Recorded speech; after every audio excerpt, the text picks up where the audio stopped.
আজ 14ই নভেম্বর ভারতের প্রথম প্রধানমন্ত্রী জওহরলাল নেহরুর জন্মদিবস। সেই উপলক্ষে ভারতবর্ষ জুড়ে পালিত হলো শিশু দিবস। ইসলামপুর শহরেও পার্কে পালিত হলো শিশু দিবস। শিশুদের মধ্যে খেলা, গান, আবৃত্তি প্রভৃতি অনুষ্ঠান অনুষ্ঠিত হয় শিশু দিবস উপলক্ষে। সকালে প্রভাত ফেরি হয় ইসলামপুর শহর জুড়ে। সোমনাথ মজুমদার জানান, ইসলামপুর পার্কে আজ ওই শিশু দিবস উপলক্ষে অনুষ্ঠান অনুষ্ঠিত হয় শিশুদের নিয়ে। আজ 14ই নভেম্বর ভারতের প্রথম প্রধানমন্ত্রী জওহরলাল নেহরুর জন্মদিন।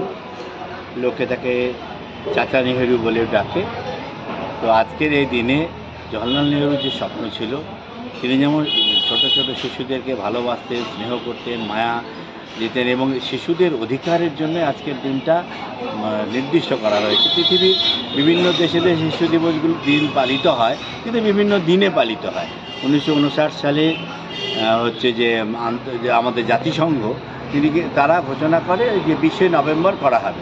কিন্তু যেহেতু আমাদের দেশের প্রথম প্রধানমন্ত্রী জওহরলাল নেহরু শিশুদের প্রতি তার ভালোবাসা এবং শিশুরা জাতির ভবিষ্যৎ, এটাকে সামনে রেখেই তিনি তার সমস্ত কার্যকলাপগুলো করতেন এবং শিশুদের অধিকার নিয়ে তিনি তার অধিকারকে প্রতিষ্ঠা করার জন্য আজকের এই দিনটাকে তিনি গ্রহণ করেছেন। এবং আমাদের দেশের সরকার এই দিনটাকে গ্রহণ করেছে শিশু দিবস হিসাবে।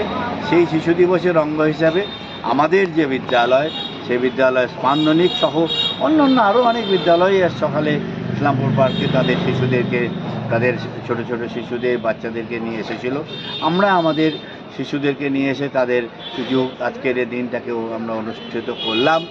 তাদের সামান্য আবৃত্তি, গান, তাদের নৃত্য, তাদের ভাষণ, এছাড়াও যে শিশুদের প্রকৃতি পর্যবেক্ষণও করা হলো। আজকে প্রকৃতি পর্যবেক্ষণের মধ্যে গাছের ফুল, পাতা এবং গাছ সম্পর্কে পার্কের যারা কর্মীরা ছিলেন তারাও আমাদের আজকে শিশুদেরকে সহযোগিতা করলেন।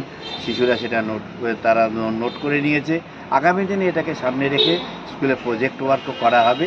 আজকের দিনটাকে সামনে রেখে প্রজেক্ট ওয়ার্কের দিনটা ঘোষণা করা হয়েছে। এই হচ্ছে আজকের বিষয়বস্তু আমাদের।